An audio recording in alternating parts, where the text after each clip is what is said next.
Fire.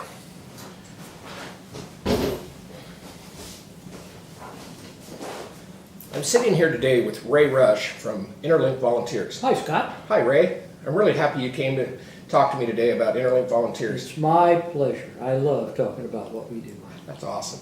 One of the things I'd like to ask you first, though, Ray, is to let our audience know, what does InterLink Volunteers do? What do you do for the community? Well, we have a simple mission statement. We provide volunteers to enable elders, seniors, and others, which are mainly disabled folks, to live independently in their homes.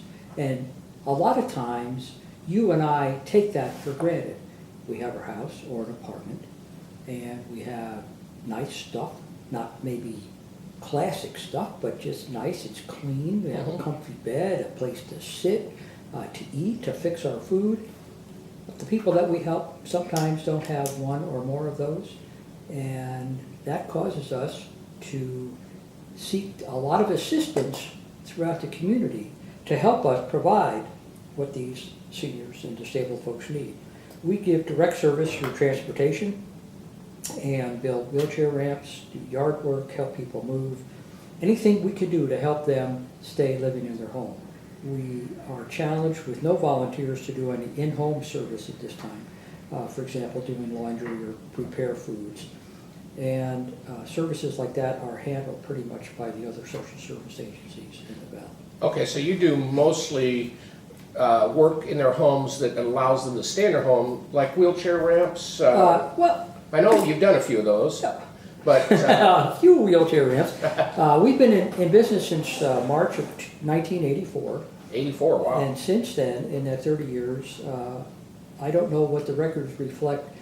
I've been there 10 years, and I don't know what the records reflect before that, but in the 10 years I've been there, we've built about 200 wheelchair ramps. 200 wheelchair ramps. So now that gives people access to their homes, not just wheelchairs, but ease of access. Ease of access. Some people are on walkers, canes, or just slower. All of the above. And there have been situations where we've been asked to build a ramp where the person's only ability to exit or enter their house is to call 911. That's And incredible. Pretty pricey. Oh, absolutely. The service that we provide most often is, and every day, Monday through Friday, is transportation.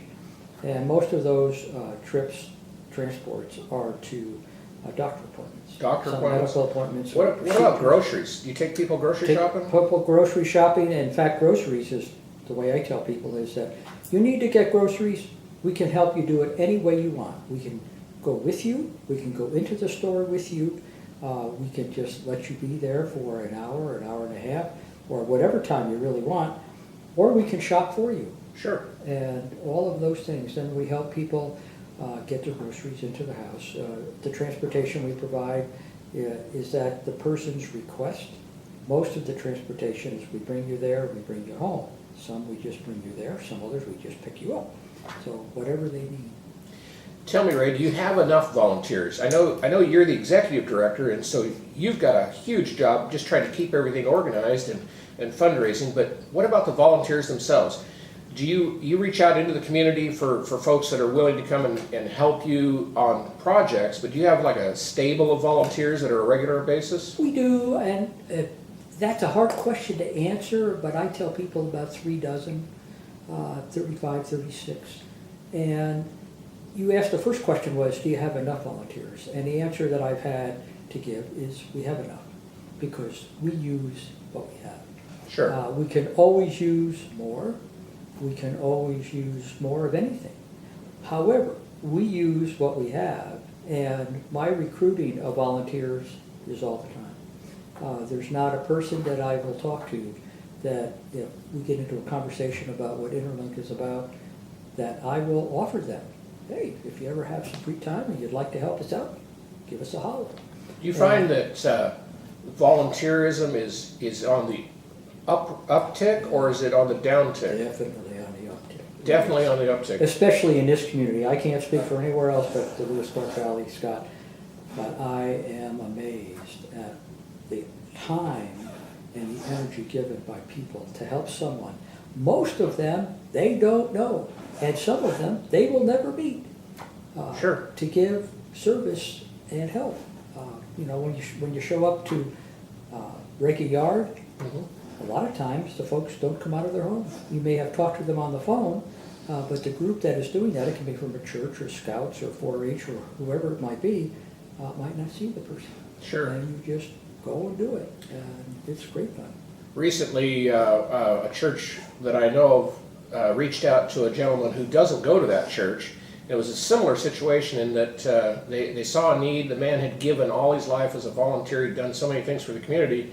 They heard about his need and they went up with an army of volunteers. But what they did was they took young people because they wanted to teach them and expose them to the life of giving. And I think that is so important. And they put a new roof on his shed, cleaned up his yard, and just really were a blessing to those folks. Well, I'll tell you a story about that. Got time for a story? Absolutely. Got a call a number of years ago from a preacher's kid. And Sure. I love working with folks who are involved in ministry in any shape or form. Well, this fella had come at bad times. He had between employment, and he had had a car accident where he dinged up his leg, and he had a yard that really needed to be attended to, and it was a pretty good sized yard. Mm-hmm. And what I tell people, he says, well, can you help? I says, well, you pray, I'll pray, and we'll see what happens. Well, in short order, we put the word out. We publish an electronic newsletter every Monday called the Monday List. Mm-hmm. And through that, we got connected with one of the morning churches in the valley, and they wanted to do some community service. And so I let them know. I said, well, we have this location. I gave the address. If you would go check it out to see if that's something you'd like to do. So they called me back the next day and said, sure. He says, we have a family service day coming up on this Saturday, and we'll just go do that. And I said, great. So I called the fellow and I said, okay, on this day, here's your contact. That person will call you and make sure everything's fine, and they'll show up about 9 o'clock. They showed up with 40 people. Good. Wow, And that's all ages that you just Sure. mentioned. And the report back I got from the volunteer leader and the gentleman who was being served, it was a wonderful time. The gentleman had not been to church for a while, and he said, the folks were out there cleaning my yard, singing praise songs, and just having a wonderful time. And so I went out and joined them. I said, you help? He said, sure, I was doing yard work right along with them. I said, how good is that? That's fantastic. And so everybody had a great time. That's excellent. Well, Ray, I know you've got an office, you've got a physical location. That's got to cost money, so you have to rely upon donations, I would assume, as a nonprofit. Do you spend a lot of time fundraising? I spend more time than I want to, Scott, fundraising. When I joined InterLink in 2004, we had a good percentage of our budget was sustainable income, and that's money that just renewed month after month, year after year, that we did not have to go to apply for a grant or submit a letter of... Now excuse me, but that sustainable income, is that from local organizations put you on? All local organizations. All local organizations? Our funding, there might be some pass-through money from, in fact, we're getting some pass-through funding now through the Age American Act, or whatever that is, that comes through a local organization like the Area Agency on Aging here in Lewiston, or Aging and Long-Term Care in the state of Washington. Mm-hmm. But most of that money that we receive to support our cause is local money. Local money, We have a right. number of churches, even though the number has declined, the amount of donation has pretty much stayed the same. But it's the $5 and $10 that we get. The thing about fundraising, we do not solicit any support from the people we help. And when people call us, the words that I love to say, no charge. Because they'll say, well, what is this ride going to cost? What is this wheelchair ramp going to cost? No charge. No charge. And we'll have people that will then offer, says, well, I'd like to make a donation. Great, we'd love to have it. And we'll give them an envelope. Sure. We've had a few people that have family that will pay for the cost of materials to build a wheelchair ramp. None of that is ever required. Certainly. But, one of the things that we're a faith organization, and one of the things that I know in my heart, as we continue to do God's work, God will provide the funding for what we do. But getting back to the fundraising, I'm always looking for volunteer opportunities, looking for partnership opportunities. The people who fund us, we call them care partners. Sure. And one of the things that we choose to do is you won't read their names anywhere in the newspaper. because now we're spending money that we can use to help you get to Spokane for a ride or build a wheelchair ramp. And so we don't list the names of our donors anywhere except on our website. And then we mix all the care partners together. So when you read the list of our care partners, and it changes all the time, you don't know, are they a financial donor? Are they providing volunteers to us? In what way are they our care partner? Well, I have to tell you, one of our great care partners is the Tribune. We buy advertising from them. We're in the paper every week, at least twice. Sure. They're our care partner. We're spending money with them, but what they give us, placement on a page without our request. They give us tremendous service. The sales staff and the quality of production, it's just wonderful. So they are considered a care partner by me, and I'm the one who makes the list. So kind of fun. But Sure. the fundraising, as I say, we've come on to where a lot of the sustainable income people are saying, well, I'm going a different direction. Well, how different a direction can you go with your donations? And I am never going to quibble with anybody who say, well, we're going to choose to fund this now. Okay, I want InterLink to be in the discussion. When you're an organization that you're choosing to give money back, as some people call it, or just to make financial impact in the community, I'm hoping that we are on the table as part of the discussion. And that's where I do my fundraising, is that wanting people to have the opportunity to partner with us. And we always recognize that with some information as to what your dollar did to help us do what we do. Certainly. And without the money, as you know, we've got nothing. I know you do a lot of community outreach yourself. You're on different boards and activities to let the folks know what you do at InterLink, and that's really positive. I know recently at Christmas time you hosted a fundraiser and were the MC, and that was an incredible event. And Wait till this year, Scott. Oh my goodness. You've got quite a In event January, planned. a benefactor, who I will not mention his name Sure. because you know him and I know him, but he called me and he says, I want to give you some money to make this better, Sure. bigger. And what he proposed was something that we could not do just with myself and one or two volunteers. So I called up the executive director of the Civic Theater, I see. Beth Larson, and I invited her to coffee, and so we sat, and I said, Beth, this is what we're looking at doing, and I'm offering that to the Civic Theater to help us do this. And she looked at me and she says, funny you should mention that, because we are thinking of redoing our Christmas program at the Civic Theater, and I think that will fit. And so it's going to fit. So our one-night Christmas concert of the last 2 years will now be 4-night production at the Civic Theater. 4-night production. Well, 4 productions, Thursday, Friday, Saturday evening, and a Sunday. And the dates are December 18th through 21 this year. And Fantastic.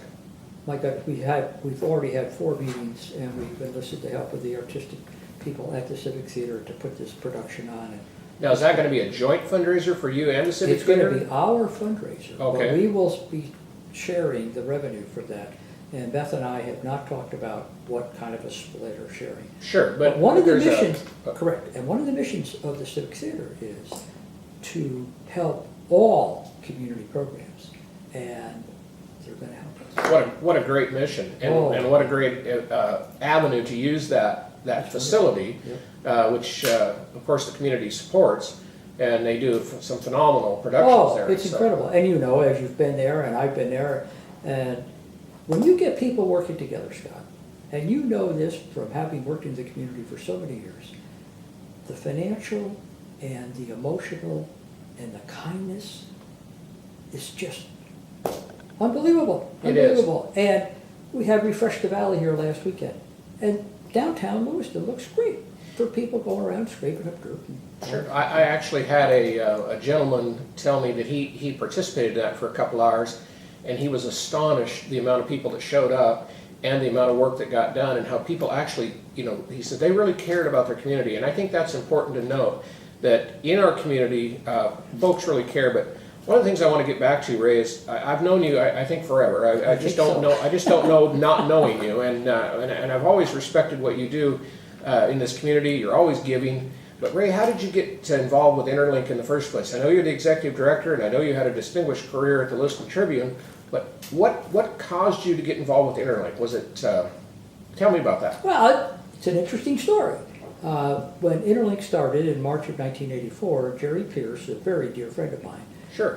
and we still friends today, go to the Episcopal Church, and he and I decided that we wanted to volunteer together. So we called Sister Meg Sass or whoever answered the phone at InterLink at that time and said, put us on the list. What do you want to do? Well, we want to do some yard work, and we can repair a screen door and do some house cleaning if you need that. And so, not often, but regularly, we did some things. I can remember shampooing a carpet, and when we got there, it was a threadbare carpet. And I knew that if I had put any water or anything into that carpet, it would have turned to nothing. And so I called back and I said, we just can't do that. Well, do it your best. And then found out that the woman didn't have any hot water because her hot water tank had not been working. And I said, well, how do you clean? She says, well, I boil water. And so it just opened my eyes.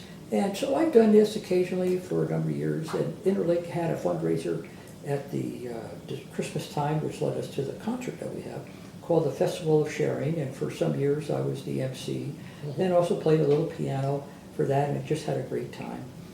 Well, around 2003, I got some urgings that I really wanted to step aside from the Tribune and try some other things. And in January of 2004, the director of InterLink came to me and said, well, my husband and I are relocating to Colorado, and the board would like you to apply. And as they say, Scott, the rest is history. The rest is history. So I retired, quote unquote, from the Tribune on April 2nd of 2004. And Monday, the 5th of April, I began working at InterLink. That's a fantastic It is story. amazing. Oh, just amazing. And I have so much fun every day. As you have fun every day. You can't wait to get up in the morning, you turn around out of bed, your feet hit the floor, and you're off and running. And a few hours later, quicker than you and I can say, bingo, the day is over, and we collapse into bed, thanking God for all the goodness that we've had today, and start all over the next day. Absolutely. Well, Ray, InterLink is a great organization here in the Lewis Clark Valley, and you do some wonderful things. Thank you. And I know that with your leadership, it'll continue to grow and be strong. Thank you. Thank you. And I'm just so encouraged about some of the work you do. And over the years, I've had an opportunity to help some folks do a few things here and there, and it's so rewarding. It is. It's the best. And I think that story is important, and I hopefully we'll be able to use this interview to catapult some more volunteers around that'd be town. wonderful. And I can't thank you enough for coming in today Thank you, Scott, very much. and talking to us here and about InterLink. So Well, thank again, thank you, sir. You're welcome. Thank you.